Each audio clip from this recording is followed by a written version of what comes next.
പുറത്തേക്ക് പോവാം. വേണ്ട, ഞാൻ അങ്ങോട്ടില്ല. ആരോടാ പറയാനുള്ളതെന്ന് വെച്ചാ പറഞ്ഞിട്ട് വാ, നമുക്ക് ഉടനെ പോവാം. കുറച്ചു ദിവസം കഴിയട്ടെ, ഞാൻ വരാം. പറ്റില്ല. ഈ നിമിഷം നീ എന്റെ കൂടെ വരണം. അച്ഛനാ വിളിക്കുന്നത്. എന്നെ നീ ഓർക്കണ്ട. നിന്റെ അമ്മയുടെ കണ്ണീര് അതും നീ കാണണ്ട. പക്ഷെ നീ കടലിൽ ചാടിയ അന്ന് മുതല് നിന്റെ വിധവയായിട്ടൊരു പെൺകുട്ടി എന്റെ വീട്ടിലിരിപ്പുണ്ട്, സുജാത.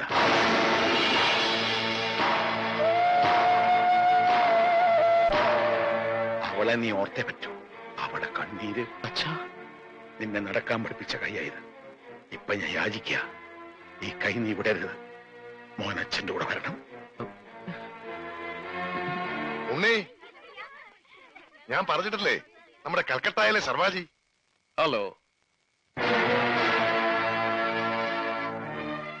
ആ, എന്താ ഇത്? ചടങ്ങുകളൊക്കെ തുടങ്ങാറായില്ലേ?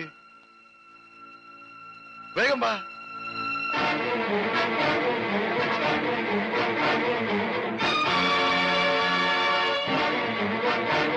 ഉണ്ണികൃഷ്ണ, അവനിപ്പോ ഈ കുടുംബത്തിലൊരു അംഗമാണ്.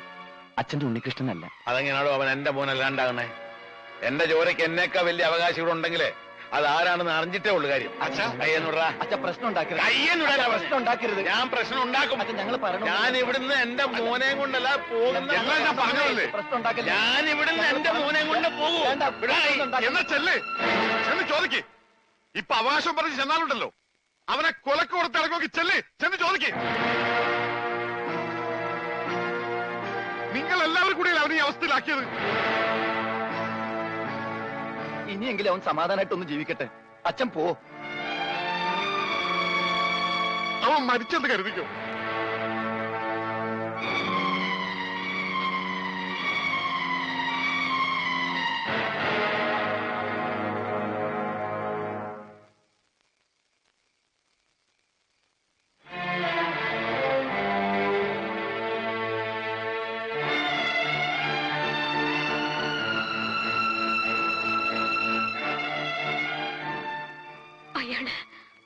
അയാള് പറഞ്ഞ സത്യമാണോ?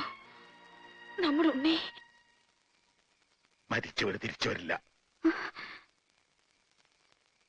വരുമെന്ന് കരുതി നമ്മളൊക്കെ വിഡ്ഢികളാ. അതിലേറ്റവും വലിയ വിഡ്ഢിയാരാന്നറിയോ? നീയാ. നീ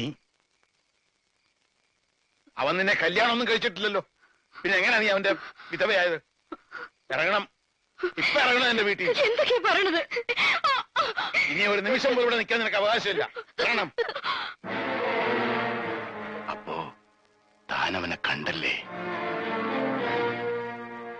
താൻ വിളിച്ചിട്ട് തന്റെ മോൻ വന്നില്ല അല്ലേ?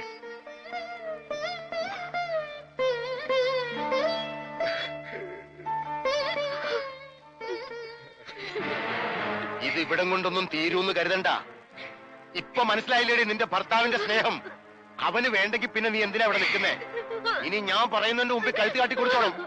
അല്ലെങ്കിൽ തന്റെ മുമ്പിലിട്ട് മണ്ണെണ്ണ ഒഴിച്ച് കത്തിക്കും ഞാനിവിടെ. അതും നാം കാണും.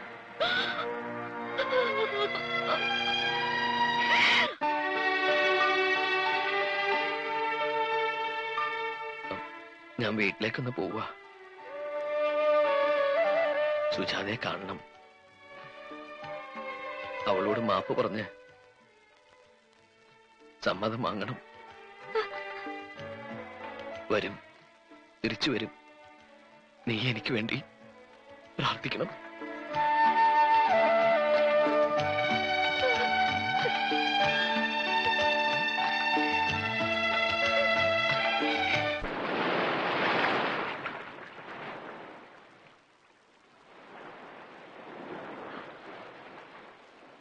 ഉണ്ണി,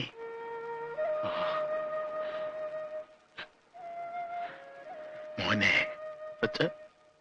ഞാൻ വന്നല്ലോ, എന്റെ പൊന്നുമോനിങ്ങി വന്നല്ലോ. ഓർക്കണം, ഈ പാപമൊക്കെ ഞാൻ എവിടെ കഴുകിക്കളയെന്ന് എനിക്കറിയില്ല. അച്ഛനോട് ഓർക്കണം. ഒന്നും പറയണ്ട. നിന്നെ മനസ്സിലാക്കാൻ ഇപ്പോഴെങ്കിലും എനിക്ക് കഴിഞ്ഞില്ലെങ്കിൽ അച്ഛനെന്ന് പറയാനുള്ള യോഗ്യത ഇല്ലാണ്ടാവും. വാ, വീട്ടിൽ വാ. ഒരു നിമിഷം നേരത്തെ നിന്നെ കണ്ട അത്രയും നേരം കൂടെ ആയുസ് കിട്ടുന്ന 2 പേരുണ്ട്. വാ.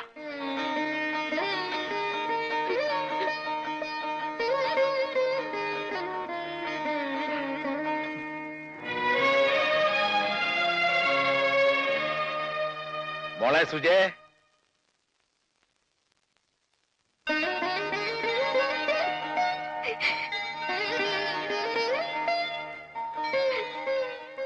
മോളിത് ആരാന്ന് നോക്കിയേ. നിന്റെ തപസ്സിന്റെ ശക്തി കൊണ്ട് മാത്ര ഇവനെ നമുക്ക് തിരിച്ചു കിട്ടിയത്. മോളിങ്ങി വന്നേ.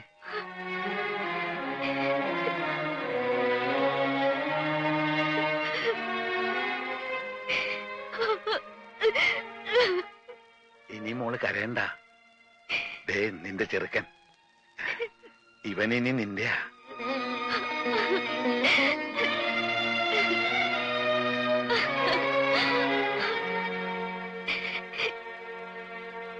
മോനെ, ഇനി എന്റെ പൊന്നുമോൾ ഒരു നിമിഷം പോലും ഇങ്ങനെ ഇരുന്നൂടാ. നീ ഈ സിന്ദൂരം അവളുടെ നിറയെ തൊടുവിക്ക്.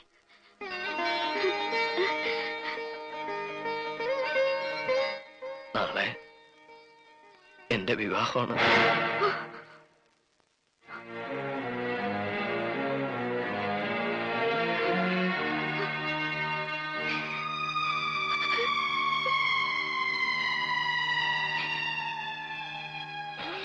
ഒന്നും മനഃപൂർവ്വമല്ല.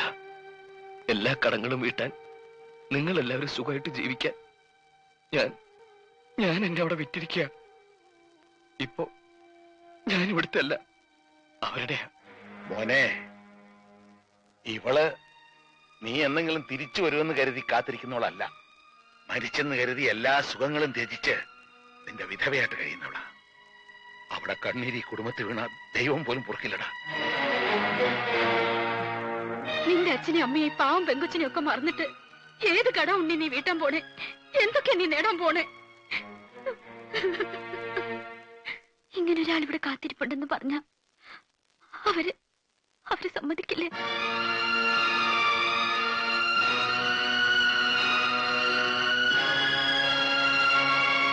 സുജി, ഞാൻ ബുദ്ധിമുട്ടാച്ച വേണ്ടാട്ടോ. ഞാനിങ്ങനെ വെറുതെ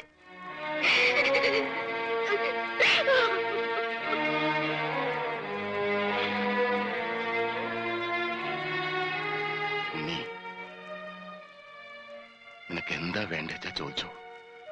എനിക്കുള്ളതെല്ലാം ഞാൻ വിറ്റു പെറുക്കാം. തെരുവിലിറങ്ങി പിച്ചെടുക്കേണ്ടി വന്നാലും നീ ചോദിക്കുന്നത് ഞാൻ തരാം. നീ എന്റെ മോളെ വിട്ടു പോകരുത്. പോകാൻ ഞാൻ സമ്മതിക്കില്ല. ഞാൻ